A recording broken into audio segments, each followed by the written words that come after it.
ما رأي الشيخ صالح بتطويل خطبة الجمعة؟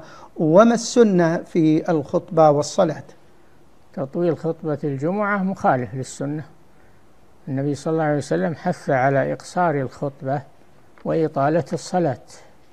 قال صلى الله عليه وسلم: أطيلوا الصلاة وأقصروا الخطبة. هذا هو الهدي النبوي، وهذا هو السنة.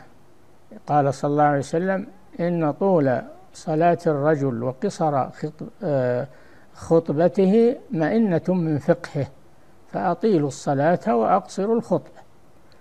وبعض الناس على العكس، خصوصا بعض الشباب هداهم الله، فإنه يطيل الخطبة ويذهب يمينا وشمالا ويذكر أحوال الدول والأمم،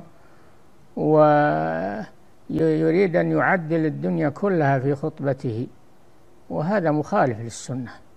الخطبة يلاحظ فيها أحوال الحاضرين، فينبههم على الأخطاء التي يقعون فيها، ويعلمهم أحكام دينهم مع الاختصار وعدم الإطالة.